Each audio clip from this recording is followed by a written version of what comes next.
I believe we are in danger of being swamped by Asians. Between 1984 and 1995, 40% of all migrants into this country were of Asian origin. They have their own culture and religion, form ghettos, and do not assimilate. Hey guys, welcome back to my channel and welcome to this video. And today's video is housing affordability crisis. House prices, population growth and migration, one of the hottest topics in recent times. In both Sydney and Melbourne, it is abundantly obvious that local Australians under the age of 30 are struggling to purchase a home. This is because of rising cost of living, turbocharged immigration and declining per capita income. Let's have a peek at the numbers, shall we? Between 2012 and 2017, house prices in Melbourne and Sydney shot up. In Sydney, between 2012 and 2017, median house prices jumped from $555,000 to $1.1 million.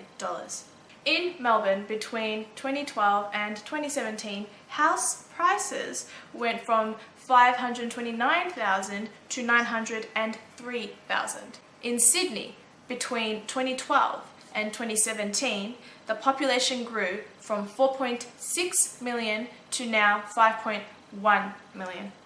And Melbourne outperformed Sydney, going from 4.11 million to 4.7 million. In economics, we know that prices increase when demand exceeds supply and decrease when supply exceeds demand. Considering what was just stated, population growth increases house prices. This problem is identified in the 2015 Reserve Bank of Australia Bulletin titled Long Run Trends in Housing Price Growth. The report confirms that population growth is responsible for housing demand and price growth. Meanwhile, our roads become more congested, and this is mainly due to construction lag. As with the 2015 report, a July 2018 Monash University report titled Immigration and the Housing Affordability Crisis found that in 2017, Sydney's median house prices were 12.9 times greater than the median household income, and 9.9 times greater in Melbourne. The consequences are troubling. In Sydney, the proportion of 30 to 34-year-olds renting homes has gone up from 48% to 53%. In Melbourne, the increase went from 43% to 48%. Take a look at the following chart. Living in Australia is simply not cheap. Since 2009, Sydney and Melbourne house prices have risen by 106% and 89% respectively. This situation is blatantly unsustainable and inequitable. The population Ponzi crush comes at a time when real average wages and real national disposable incomes are in sharp decline. So what this force-fed immigration means is that it is creating an illusion of economic growth. But in reality, the average Australian's personal economy is going backwards, particularly regarding wages, home ownership, and living standards. I just want to add that the Commonwealth is in fact responsible for immigration and not the states. And they are the ones that should be held responsible on this matter. Clearly in Australia, we are at a fork in the road.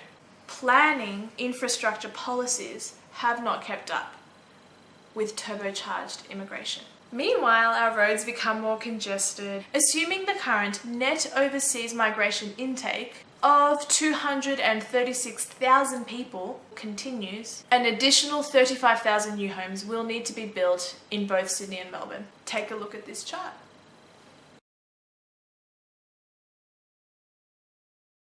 The Chinese buyers do have an influence. Take a look at the following chart. So, upon analysing foreign buyer receipts collected in New South Wales, Victoria and Brisbane in 2017, the Chinese were buying the equivalent of 25% of new housing supply in New South Wales, 17% in Victoria and 8% in Brisbane. buyers seemed undeterred by local taxes or investment limits imposed in China. Alright, so consider the following chart. In January to June 2017, foreign buyers, the very vast majority from China, poured an annualized 5.9 billion, 3.4 billion and 700 million into residential property in New South Wales, Victoria and Queensland respectively. So, do Chinese buyers impact prices? I believe so, because Chinese immigration has increased dramatically over the last 10 years. At the same time as house prices have increased dramatically over Sydney and Melbourne. But my findings indicate that migration is a much more prevalent issue.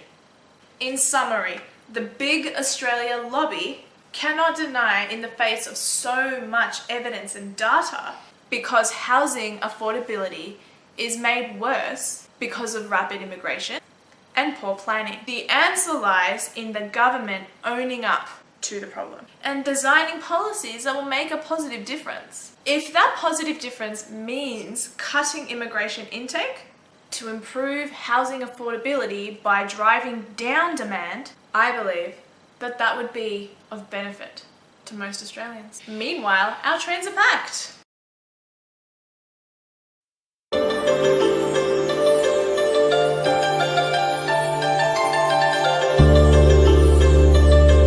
Hey guys, I hope you enjoyed this video. I know it's a little bit different for me, but it's an extremely important issue, particularly for younger Australians. And so I brought in the assistance of a very intelligent, intellectual friend of mine, Kaj Anderson. His Twitter handle will be in the description box below if you want to ask him any additional questions regarding our findings.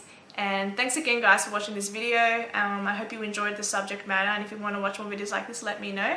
All my social media links are in the description box below, and please stay tuned for my next edited video or live stream. See you guys, don't forget to click the bell.